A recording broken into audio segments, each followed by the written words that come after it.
بلال اور احمد دونوں school play ground میں کھیل رہے تھے۔ احمد پریشان دکھائی دے رہا تھا۔ بلال نے احمد سے پوچھا، احمد بھائی کیا ہوا؟ آپ اتنے پریشان کیوں ہو؟ احمد بولا، بلال بھائی آج میں ہوم ورک کرنا بھول گیا ہوں۔ ٹیچر نے کہا تھا جو ہوم ورک نہیں کرے گا اسے سزا ملے گی۔ بلال مسکراتے ہوئے بولا، ارے احمد بھائی اس میں پریشان ہونے والی کیا بات ہے؟ جھوٹ بول دیں کہ آپ کی نوٹ بک گم ہو گئی تھی۔ یہ سن کر احمد خوش ہو گیا اور بولا، ارے واہ بلال بھائی، اچھا خیال ہے، میں جھوٹ بول دوں گا۔ کلاس کا وقت ہو چکا تھا۔ احمد اور بلال دونوں کلاس کی طرف جاتے ہیں۔ ٹیچر بھی کلاس میں آ چکی تھیں۔ ٹیچر نے سب بچوں کا ہوم ورک چیک کیا۔ اب احمد کی باری تھی۔ ٹیچر بولی، جی احمد بیٹا، آپ کا ہوم ورک کدھر ہے؟ احمد نے ڈرتے ہوئے جواب دیا، ٹیچر میں نے ہوم ورک کیا تھا لیکن میری نوٹ بک گھر پر رہ گئی ہے۔ چلیں کوئی بات نہیں احمد بیٹا، آپ اپنی نوٹ بک کل لے آئیے گا، میں آپ کا ہوم ورک کل چیک کر لوں گی۔ ٹیچر کی بات سن کر احمد بہت خوش ہوا اور اس نے سکون کا سانس لیا۔ شام ہو چکی تھی۔ سب بچوں کو اسکول سے چھٹی ہو چکی تھی۔ احمد بھی گھر جا چکا تھا۔ احمد گھر جا کر ہوم ورک کرنے کے بجائے کھیل میں مصروف ہو جاتا ہے۔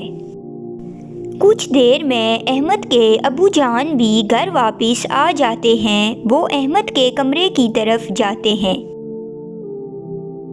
السلام علیکم ابو جان۔ وعلیکم السلام احمد بیٹا، آج اسکول میں کیسا دن گزرا آپ کا؟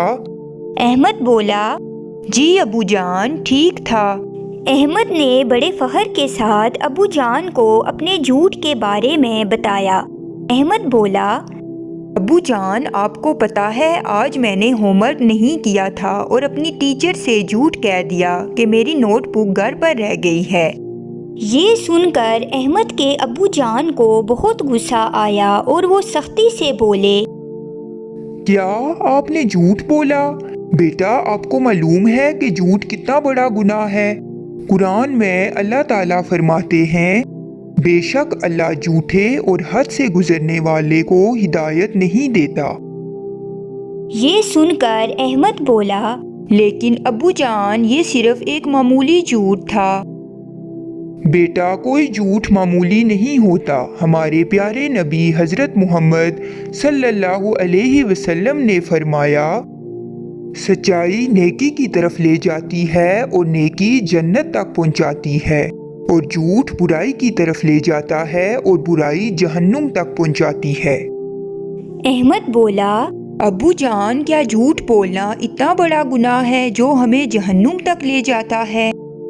جی بیٹا، جھوٹ بولنا ایک بڑی برائی ہے۔ یہ انسان کی عزت کم کرتا ہے اور اللہ کے غضب کو دعوت دیتا ہے۔ اس بارے میں اللہ تعالیٰ فرماتے ہیں، جھوٹ بولنے والوں پر اللہ کی لعنت ہے۔ اب آپ کو جھوٹ بولنے کی سزا دی جائے گی تاکہ آپ آئندہ سے احتیاط کریں اور جھوٹ نہ بولیں، کیونکہ انسان چھوٹے چھوٹے جھوٹ بولنے سے جھوٹ بولنے کا عادی ہو جاتا ہے اور ایک دن وہ بڑے جھوٹ بھی بولنے لگتا ہے جس سے اسے بڑے نقصان کا سامنا کرنا پڑتا ہے۔ سزا کا سن کر احمد گھبرا گیا اور بولا، ابو جان آپ مجھے کون سی سزا دینے والے ہیں؟